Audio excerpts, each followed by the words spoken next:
கொளத்தூர் தொகுதியில் ஹாட்ரிக் வெற்றி பெற்ற திமுக தலைவரும் முதலமைச்சருமான மு க ஸ்டாலினை இந்த தேர்தலில் தாவேக வேட்பாளர் வி.எஸ். பாபு தோற்கடித்துள்ளார். இந்த வி.எஸ். பாபு யார் என்பது குறித்து பார்க்கலாம்.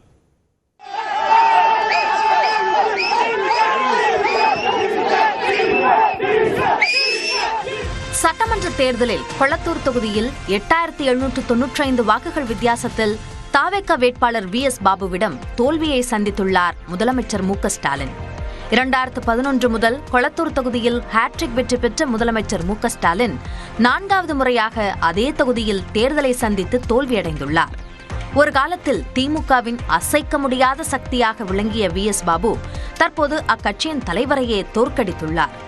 திமுகவில் ஒரு சாதாரண தொண்டராக தனது அரசியல் பயணத்தை தொடங்கியவர்தான் வி.எஸ். பாபு. பின்னர் படிப்படியாக உயர்ந்து வடசென்னை மாவட்ட செயலாளராக பொறுப்பு வகித்தார். அப்போது வி.எஸ். பாபு முதலமைச்சர் மு க ஸ்டாலினின் முக்கிய போர்ப்படை தளபதியாக இருந்துள்ளார். இன்று அமைச்சர் சேகர் பாபு எப்படியோ அப்படி வடசென்னையை திமுகவின் கோட்டையாக வைத்திருந்தார். 2006இல் புரசைவாக்கம் தொகுதியில் திமுக சார்பில் போட்டியிட்டு சுமார் 90,000 வாக்குகள் வித்தியாசத்தில் வெற்றி பெற்று முதன்முறையாக எம்எல்ஏ ஆனார். 2011ஆம் ஆண்டு புரசைவாக்கத்தை பிரித்து கொளத்தூர் தொகுதி உருவாக்கப்பட்டது. அப்போது அந்த தொகுதியில் முதன்முறையாக முதலமைச்சர் மு க ஸ்டாலின் வெற்றி பெற முக்கிய பங்காற்றியவர் இந்த வி.எஸ். பாபுதான். அப்போது கொளத்தூரில் தேர்தல் பணிக்குழு பொறுப்பாளராக நியமிக்கப்பட்ட வி.எஸ். பாபு முதலமைச்சர் மு க ஸ்டாலின் வெற்றி பெறுவதற்காக கடுமையாக களப்பணியாற்றினார். இருப்பினும் அந்த தேர்தலில் முதலமைச்சர் மு க ஸ்டாலின் தன்னை எதிர்த்து போட்டியிட்ட அதிமுக வேட்பாளர் சைதை துரைசாமியை விட சுமார் 2000 வாக்குகள் மட்டுமே அதிகம் பெற்று வென்றதால் பாபு மீது அதிருப்தி ஏற்பட்டதாக கூறப்படுகிறது. அதனால் ஓரங்கட்டப்பட்ட அவர் மாவட்ட செயலாளர் பதவியிலிருந்து நீக்கப்பட்டார். அதன் பிறகு அமைச்சர் சேகர் பாபுவின் வருகையால் திமுகவில் உரிய அங்கீகாரம் கிடைக்காமல் இருந்த பாபு மறைந்த முதலமைச்சர் ஜெயலலிதா முன்னிலையில் அதிமுகவில் ஐக்கியமானார்.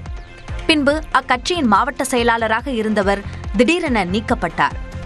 நடந்து முடிந்த சட்டமன்ற தேர்தலில் போட்டியிட அதிமுகவில் வாய்ப்பு கிடைக்காது என தெரிய வரவே தேர்தலுக்கு முன்பாக கடந்த பிப்ரவரி மாதம் நடிகர் விஜய் முன்னிலையில் தாவேகாவில் இணைந்தார். அந்த கட்சியின் இணை பொதுச் செயலாளர் ஆனார். தேர்தல் அறிவிக்கப்பட்ட பிறகு முதலமைச்சர் மு க ஸ்டாலினை எதிர்த்து போட்டியிட்ட கொளத்தூர் தொகுதியில் யாரை களமிறக்கலாம் என தாவேகா ஆலோசித்த போது அரசியல் அனுபவம் வாய்ந்த வி.எஸ். பாபு களமிறக்கப்பட்டார். 2011ஆம் ஆண்டு எந்த மு க ஸ்டாலினின் வெற்றிக்காக களப்பணியாற்றினாரோ அதே மு க ஸ்டாலினையே எதிர்த்து தேர்தல் களத்தில் குதித்தார்.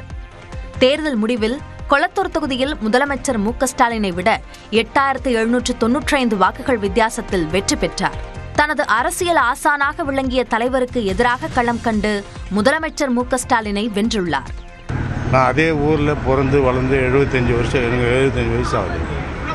அதனால் எல்லாம் அந்த ஊரை பற்றி அந்த ஒரு தெருவும் இப்போ நீங்கள் சொன்னீங்கன்னா மொத்தம் கொளத்தூரில் எல்லா தெருவும் நான் சொல்லிவிடுவேன். அதனால் அடிப்படை வசதிகள் என்ன தேவையோ அது அத்தனைக்கும் கொளத்தூரில் செய்வேன்.